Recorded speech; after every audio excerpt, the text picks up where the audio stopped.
ನಮಸ್ಕಾರ. ಕನ್ನಡ ಒನ್ನಿಗೆ ಸ್ವಾಗತ. ನಾನು ನಿಮ್ಮ ಭಾಗ್ಯನಾರಾಯಣ ಬೊಗ್ಗವರಪು. ನಿನ್ನೆಯಿಂದ ಸದನದಲ್ಲಿ ಅಂತೂ ಇಂತೂ ದಾಳಿ ನಡೆದು 100 ದಿನಗಳ ನಂತರ ಪಹಲ್ಗಾಮ್ ಬಗ್ಗೆ ಚರ್ಚೆಯನ್ನು ಸದನದಲ್ಲಿ ನಡೆಸಲಾಗ್ತಿದೆ. ಅದರ ಭಾಗವಾಗಿ ನಿನ್ನೆಯಿಂದ ವಿರೋಧ ಪಕ್ಷದ ನಾಯಕರು ಒಬ್ಬರ ನಂತರ ಒಬ್ಬರು ಮಾತಾಡ್ತಿದ್ದಾರೆ.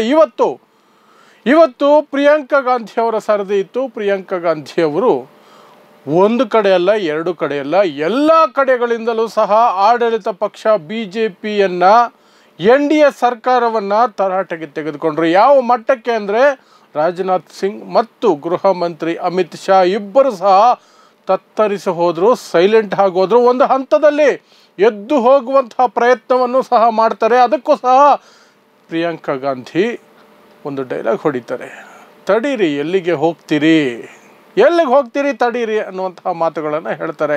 ಸೊ ಏನಾಯಿತು ಅವರ ಭಾಷಣದಲ್ಲಿ?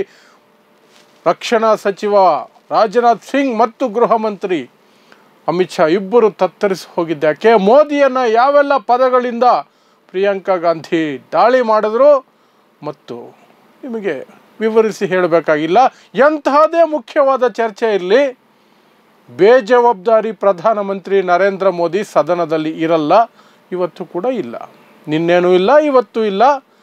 ಫುಲ್ ಮೂಡಲ್ಲಿರ್ತಾರೆ. ಯಾವ ಮೂಡು? ಫಾರಿನ್ ಟ್ರಿಪ್ಗೆ ಎಲ್ಲಿ ಹೋಗೋದು ನೆಕ್ಸ್ಟು ಅಂತ ಸ್ಕೆಚ್ ಹಾಕ್ಕೊಂಡು ಕೂತಿರ್ತಾರೆ. ಬಿಟ್ಟಿ ವಿಮಾನ ಇದೆ, ಜನರ ದುಡ್ಡಿದೆ, ಊರೂರು ಸುತ್ಕೊಂಡು ಬರೋದಕ್ಕೆ ಪೈಲಟ್ ಇದೆ, ಓಡಾಡ್ಕೊಂಡು ಆರಾಮಾಗಿರ್ತಾರೆ. ಅವ್ರು ಯಾಕೆ ಬರ್ತಾರೆ ಸದನಕ್ಕೆ? ಪಾಪ ಯಾಕೆ ಬರಬೇಕು ಪಾಪ, ಅಲ್ವಾ? ನಾಚಿಕೆ ಆಗಬೇಕು. ಸರಿ, ಇರಲಿ. ಸೊ ಇವತ್ತು ಪ್ರಿಯಾಂಕಾ ಗಾಂಧಿ ಆಪರೇಷನ್ ಸಿಂಧೂರದ ಬಗ್ಗೆ ಮಾತಾಡ್ತಾ ಹೇಳಿದಂತಹ ಮುಖ್ಯ ಅಂಶಗಳನ್ನು ಮಾತ್ರ ಹೇಳ್ತೀನಿ. ಅವರು ಸುಮಾರು ಅರ್ಧ ಗಂಟೆಗೂ ಜಾಸ್ತಿ ಭಾಷಣವನ್ನು ಮಾಡಿದ್ರು. ಕೆಲವು ಮುಖ್ಯ ಅಂಶಗಳನ್ನು ಮಾತ್ರ ಹೇಳ್ತೀನಿ. ಮತ್ತು BJPಯ ಒಳಗಿನ ನಂಜು ಎಷ್ಟಿರುತ್ತೆ, ಭಾರತೀಯರನ್ನೂ ಸಹ ಅವರು ಭಾರತೀಯರು ಅಂತ ಒಪ್ಕೊಳ್ಳೋದಿಲ್ಲ. ಪಹಲ್ಗಾಮ್ನಲ್ಲಿ ಸತ್ತು ಹೋದವರು ಭಾರತೀಯರಲ್ಲವಂತೆ. BJP ಎಂತಹ ಕಚಡ ಬುದ್ಧಿ ತೋರಿಸ್ತು ಅನ್ನೋದನ್ನು ಹೇಳ್ತೀನಿ ನಿಮಗೆ. ಸೊ ಪ್ರಿಯಾಂಕಾ ಗಾಂಧಿ ಹೇಳಿದ್ರು, ಆಪರೇಷನ್ ಸಿಂಧೂರ ಅಪೂರ್ಣ ಆಯಿತು. ಯಾಕೆ ಅಪೂರ್ಣ ಆಯಿತು ಅನ್ನೋದು ನಮಗೆಲ್ಲ ಗೊತ್ತೇ ಇದೆ. ಯಾಕೆಂದರೆ ಮೇಲಿಂದ ಆಜ್ಞೆ ಬಂತು, ಸರೆಂಡರ್ ಆದರು ಅಷ್ಟೇ, ಅಲ್ಲಿಗೆ ನಿಲ್ಲಿಸ್ಬಿಟ್ರು. ಹಾಗಾಗಿ ಆಪರೇಷನ್ ಸಿಂಧೂರ ಅಪೂರ್ಣ ಆಯಿತು. ಅದಕ್ಕೆ ಯಾರು ಹೊಣೆ? ಮೋದಿ ಹೊಣೆ ಹೊರ್ತಾರ ಅಂತ ಪ್ರಿಯಾಂಕಾ ಗಾಂಧಿ ಅವರು ನೇರವಾಗಿ ಪ್ರಶ್ನೆ ಕೇಳಿದ್ರು. ನಮ್ಮ ವಿದೇಶಿ ನೀತಿ ಸಂಪೂರ್ಣವಾಗಿ ವೈಫಲ್ಯವಾಗಿದೆ.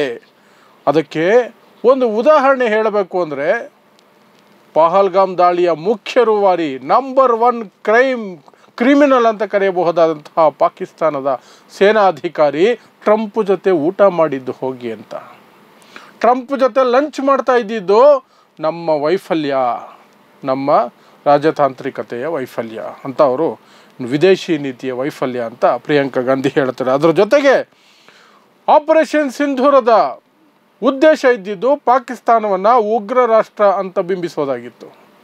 ಅದರಲ್ಲೂ ಸಹ ನಾವು ಸೋತಿದ್ದೀವಿ. ಯಾಕೆಂದರೆ ಯುನೈಟೆಡ್ ನೇಷನ್ಸ್ನಲ್ಲಿ ಸಮಿತಿಯೊಂದನ್ನು ರಚಿಸಲಾಗಿದೆ ಉಗ್ರವಾದದ ವಿರುದ್ಧ. ಅದಕ್ಕೆ ಪಾಕಿಸ್ತಾನವನ್ನು ಅಧ್ಯಕ್ಷರನ್ನಾಗಿ ಮಾಡಲಾಗಿದೆ, ಪಾಕಿಸ್ತಾನಿಯನ್ನು. ಅಲ್ಲಿಗೆ ಅದನ್ನು ಉಗ್ರ ರಾಷ್ಟ್ರ ಅಂತ ಹೇಗೆ ಪರಿಗಣಿಸಲಾಗುತ್ತೆ ಅಂತಾರಾಷ್ಟ್ರೀಯ ಮಟ್ಟದಲ್ಲಿ? ಅದರಲ್ಲೂ ಸಹ ನಾವು ಸೋತಿದ್ದೀವಿ. ಇದರ ಹೊಣೆಯನ್ನು ಸಹ ನರೇಂದ್ರ ಮೋದಿಯವರೇ ಹೊರಬೇಕಾಗತ್ತೆ. ನರೇಂದ್ರ ಮೋದಿಯವರ ಎದೆಯಲ್ಲಿ ಜನರಿಗೋಸ್ಕರ ಪ್ರೀತಿ ಇಲ್ಲ, ಕೇವಲ ರಾಜಕೀಯ ಇರೋದು. ಪಹಲ್ಗಾಮ್ ದಾಳಿ, ಆಪರೇಷನ್ ಸಿಂಧೂರ ಎಲ್ಲವನ್ನೂ ರಾಜಕೀಯಕ್ಕೆ ಬಳಸ್ಕೊಂಡ್ರು ಅನ್ನುವಂಥ ನೇರ ಆರೋಪವನ್ನು ಪ್ರಿಯಾಂಕಾ ಗಾಂಧಿ ಅವರು ಮಾಡಿದರು. ಆ ನಂತರ ಅಮಿತ್ ಶಾ ಮತ್ತು ರಾಜನಾಥ್ ಸಿಂಗ್ ಕಡೆ ತಿರುಗಿಕೊಂಡ್ರು. ಮೋದಿಯವರಿಗೆ ಒಂದಷ್ಟು ಪ್ರಶ್ನೆಗಳು ಹಾಕಿದ ನಂತರ ಅಮಿತ್ ಶಾ ಮತ್ತು ರಾಜನಾಥ್ ಸಿಂಗ್ ಕಡೆ ತಿರುಗಿಕೊಂಡ್ರು. ಪುಲ್ವಾಮಾ, ಬಾಲಾಕೋಟ್, ಇನ್ನೊಂದಷ್ಟು ದಾಳಿಗಳು ಏನೆಲ್ಲ ಆದವು. ಆ ಸಂದರ್ಭದಲ್ಲಿ ರಾಜನಾಥ್ ಸಿಂಗ್ ಗೃಹ ಮಂತ್ರಿಯಾಗಿದ್ದರು. ಅದಾದ ನಂತರ ದೆಹಲಿ ದಂಗೆಗಳು, ಪಹಲ್ಗಾಮ್ ದಾಳಿ, ಇಂಥ ಘಟನೆಗಳಾದಾಗ ಮಿಸ್ಟರ್ ಅಮಿತ್ ಶಾ ಗೃಹ ಮಂತ್ರಿಯಾಗಿದ್ದರು. ಇಬ್ಬರು ಯಾಕೆ ಇನ್ನೂ ರಾಜೀನಾಮೆ ಕೊಟ್ಟಿಲ್ಲ? ಇಷ್ಟೆಲ್ಲ ಆದರೂ ಸಹ ರಾಜೀನಾಮೆ ಕೊಟ್ಟಿಲ್ಲ ಯಾಕೆ? ನಿನ್ನೆ ಅವರು ಮಾತಾಡ್ತಾ 26/11 ಆಯಿತು, ಮುಂಬೈ ಅಟ್ಯಾಕ್ಸ್ ಆಯಿತು ಅಂತ ಹೇಳ್ತಿದ್ರು. ಆ ಸಂದರ್ಭದಲ್ಲಿ ಮಹಾರಾಷ್ಟ್ರದ ಮುಖ್ಯಮಂತ್ರಿ, ದೇಶದ ಗೃಹ ಮಂತ್ರಿ ಜವಾಬ್ದಾರಿ ಹೊತ್ತು ರಾಜೀನಾಮೆ ಕೊಟ್ಟಿದ್ದರು. ನಿಮ್ಮ ರಾಜೀನಾಮೆ ಯಾವಾಗ? ಯಾಕೆ ನೀವು ರಾಜೀನಾಮೆ ಕೊಡೋದಿಲ್ಲ ಅನ್ನುವ ಪ್ರಶ್ನೆಯನ್ನು ಪ್ರಿಯಾಂಕಾ ಗಾಂಧಿ ಎತ್ತಿದ್ರು. ಎಸ್, ಅದು ಅಲ್ವಾ? 26/11 ಆದಾಗ ಮಹಾರಾಷ್ಟ್ರದ ಮುಖ್ಯಮಂತ್ರಿ, ದೇಶದ ಗೃಹ ಮಂತ್ರಿ ಇಬ್ಬರು ಸಹ ರಾಜೀನಾಮೆಯನ್ನು ಕೊಟ್ಟಿದ್ದರು UPA ಸರ್ಕಾರದಲ್ಲಿ. ಇವರಿಗೆ ಒಂದು ಚೂರು ಸಹ ನಾಚಿಕೆ ಅನ್ನೋದೇ ಇಲ್ಲ. ನೇರವಾಗಿ ಬರ್ತಾರೆ, ನಮ್ಮ ವೈಫಲ್ಯನೇ ಇಲ್ಲ. ಹಾಗಾದರೆ ಸತ್ತವರೇನು? ಸುಮ್ಮನೆ ಸತ್ತೋದ್ರ? ಸತ್ತವರ ವಿಚಾರಕ್ಕೆ ಬರೋದಾದರೆ ಸತ್ತವರು ಭಾರತೀಯರು ಅಂತ ಪ್ರಿಯಾಂಕಾ ಗಾಂಧಿ ಹೇಳಿದ್ರೆ ಅವರು ಭಾರತೀಯರಲ್ಲ, ಹಿಂದೂಗಳು ಅಂತ BJP ಸಂಸದರು ಹೇಳ್ತಾರೆ. ಎಷ್ಟು ನೀಚರು ನೋಡಿ ಇವರು, ಎಷ್ಟು ನೀಚತನ ತುಂಬಿಕೊಂಡಿದೆ ಇವರ ಮನಸ್ಸಲ್ಲಿ ಅಂದರೆ ಅವರು ಭಾರತೀಯರಲ್ಲವಂತೆ, ಅವರು ಹಿಂದೂಗಳಂತೆ. ಇದು BJPಯ ನೀಚತನ. ಇದನ್ನು ಅರ್ಥ ಮಾಡಿಕೊಂಡ್ರೆ ಸಾಕು, BJP ಏನು ಅನ್ನೋದು ನಿಮಗೆ ಅರ್ಥ ಆಗುತ್ತೆ. ಪಹಲ್ಗಾಮ್ ದಾಳಿಯಲ್ಲಿ ಸತ್ತವರು ಭಾರತೀಯರು ಅಂದಾಗ ಅಲ್ಲ, ಅವರು ಹಿಂದೂಗಳು ಅಂತ ಹೇಳ್ತಾರಲ್ಲ, ಇವರು ಮನುಷ್ಯರ ಇವರು ಮಾತೆತ್ತಿದ್ರೆ ರಾಷ್ಟ್ರೀಯವಾದಿಗಳು, ದೇಶಭಕ್ತಿ ಯಾವುದೂ ಇಲ್ಲ, ಬರೀ ರಾಜಕೀಯ ಅನ್ನೋದಕ್ಕೆ ಇದೇ ಸಾಕ್ಷಿ. ಇದೊಂದು ಸಾಕ್ಷಿ. ಆ ನಂತರ ಅಷ್ಟರಲ್ಲಿ ಮತ್ತೆ ರಾಜನಾಥ್ ಸಿಂಗ್ ಮತ್ತು ಅಮಿತ್ ಶಾ ಅವರ ಮಾತುಗಳಿಗೆ ವಾಪಸ್ ಹೋದರು ಪ್ರಿಯಾಂಕಾ ಗಾಂಧಿ. ಅವ್ರೇನು ಹೇಳಿದರು ನಿನ್ನೆ ಮಾತಾಡ್ತಾ? ಅವರಿಬ್ಬರು ಹಳೇದನ್ನು ಕೆದಕ್ತಾ ಇದ್ರು. POK ಆಗೋದಕ್ಕೆ ನೆಹರು ಕಾರಣ, ಇನ್ನೇನೋ ಆಗೋದಕ್ಕೆ ಇಂದಿರಾ ಗಾಂಧಿ ಕಾರಣ, ಎಲ್ಲರ ಹೆಸರು ಹೇಳ್ಕೊಂಡು ಬಂದರು. ಸೋನಿಯಾ ಗಾಂಧಿ ನೋವನ್ನು ಕಣ್ಣೀರು ಹಾಕ್ಕೊಳ್ತಾರೆ, ಸೋನಿಯಾ ಗಾಂಧಿ ಅಂತೆಲ್ಲ ಕತೆಗಳು ಕಟ್ಟಿದ್ರು. ಅದಕ್ಕೆ ಉತ್ತರ ಕೊಡ್ತಾ ಪ್ರಿಯಾಂಕಾ ಗಾಂಧಿ ಹೇಳಿದ್ರು, ನೀವು ಇತಿಹಾಸದಲ್ಲೇ ನರಳ್ತಾ ಇರಿ, ನಾನು ಇವತ್ತಿನ ವಿಚಾರಗಳನ್ನು ಮಾತಾಡ್ತೀನಿ ನಾನು. ನೀವು ಇತಿಹಾಸದಲ್ಲೇ ಇರಿ. ನೀವು ಸುಮ್ಮನೆ ಯಾವುದೋ ಒಂದು ಸಬೂಬನ್ನು ಇಟ್ಕೊಂಡು ನೆಹರು, ಇಂದಿರಾ ಗಾಂಧಿ, ರಾಜೀವ್ ಗಾಂಧಿ, ಕೊನೆಗೆ ನನ್ನ ತಾಯಿಯ ದುಃಖವನ್ನು ಸಹ ನೀವು ಎಳೆದು ತರ್ತೀರಿ. ಆದರೆ ನಾನು ಇತಿಹಾಸಕ್ಕೆ ಹೋಗಿ ಕೆದ್ಕೊಂಡು ಕೂತಿರಲ್ಲ. ಇವತ್ತೇನು ನಡೀತಾ ಇದೆ ವಾಸ್ತವತೆಗೆ ಬರ್ತೀನಿ, ಇವತ್ತಿನ ಸ್ಥಿತಿಗೆ ಮಾತಾಡ್ತೀನಿ, ಈಗ ಬೇಕಾಗಿರೋ ವಿಚಾರಗಳ ಬಗ್ಗೆ ಮಾತಾಡ್ತೀನಿ ಅಂತ ಪ್ರಿಯಾಂಕಾ ಗಾಂಧಿ ಹೇಳ್ತಾರೆ. ಎಷ್ಟು ಕೆಲವು ಪಾಯಿಂಟ್ಸ್ ಅಷ್ಟೇ. ಇನ್ನು ಪ್ರಿಯಾಂಕಾ ಗಾಂಧಿ ಮಾತನಾಡಿದ ಮಾತುಗಳನ್ನು ಸಂಪೂರ್ಣವಾಗಿ ನೀವು 30 ನಿಮಿಷಗಳ ವಿಡಿಯೋವನ್ನು ನೋಡಿದ್ರೆ ನೀವು ಬೆಚ್ಚಿ ಬಿದ್ದೋಗ್ತೀರಿ. ಯಾಕಂದರೆ BJPಯನ್ನು ಹಿಗ್ಗಾಮುಗ್ಗ ಜಾಡಿಸಿದ್ದಾರೆ ಮೋದಿಯನ್ನು ಸಹಿತವಾಗಿ. ಅದಕ್ಕೆ ಪಾಪ ಮೋದಿ ಕದ್ದು ಮುಚ್ಚಿ ಓಡಾಡೋದು, ಸದನದ ಕಡೆ ಬಂದರೆ ಹಿಂಗೆ ಮುಖ ಮುಚ್ಕೊಂಡು ಓಡಾಡ್ಬಿಡೋದು.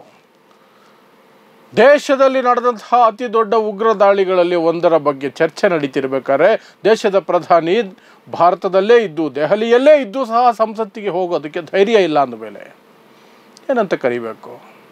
ನಿಷ್ಪ್ರಯೋಜಕ, ಧೈರ್ಯ ಇಲ್ಲದ ಹೇಡಿ, ಇಂಥದ್ದನ್ನೇ ಕರಿಬೇಕು. ಪ್ರಿಯಾಂಕಾ ಗಾಂಧಿ ಅದನ್ನೇ ಮಾಡಿತ್ತು. ಮೋದಿ ಕೈಯಲ್ಲಿ ಏನೂ ಆಗಲ್ಲ, ಸುಮ್ಮನೆ ಬಾಯಿ ಮಾತಷ್ಟೇ. ಮೋದಿ ನಿಷ್ಪ್ರಯೋಜಕ ವ್ಯಕ್ತಿ, ಮೋದಿ ಹೇಡಿ, ಮೋದಿ ಏನೂ ಮಾಡ್ತಾ ಇಲ್ಲ, ಅದನ್ನೇ ಹೇಳಿತ್ತು. ಇಟ್ಸ್ ಎ ಟೋಟಲ್ ಫೇಲ್ಯೂರ್ ಅಂತ ಹೇಳಿದ್ರು. ಇಷ್ಟು ಮುಖ್ಯ ಅಂಶಗಳು ಪ್ರಿಯಾಂಕಾ ಗಾಂಧಿ ಅವರ ಮಾತಿನಲ್ಲಿ ಬಂದಂತಹ ಮುಖ್ಯವಾದ ಅಂಶಗಳು. ಬೇರೆ ನಾಯಕರುಗಳು ಸಹ ಸಾಕಷ್ಟು ಮಾತಾಡಿದ್ದಾರೆ. ಅವುಗಳನ್ನು ಪ್ರತ್ಯೇಕ ವಿಡಿಯೋಗಳನ್ನು ಮಾಡೋದು ಸಾಧ್ಯ ಆದರೆ ಮಾಡಿ ಹೇಳುವಂತಹ ಪ್ರಯತ್ನವನ್ನು ಮಾಡ್ತೀನಿ. ಆದರೆ ಪ್ರಿಯಾಂಕಾ ಗಾಂಧಿ ಇವತ್ತು ಮಾತನಾಡಿದ್ರಿಂದ ಅವರ ವಿಚಾರಗಳನ್ನು ನಾನು ನಿಮ್ಮ ಮುಂದೆ ಇಡುವಂತಹ ಪ್ರಯತ್ನವನ್ನು ಮಾಡ್ತಾಯಿದ್ದೀನಿ ಅಷ್ಟೇ. ಸೊ ನೋಡ್ತಾ ಇರಿ ಸಮಾಜಕ್ಕಾಗಿ ಕನ್ನಡ 1 ನ್ಯೂಸ್. ನಮಸ್ಕಾರ.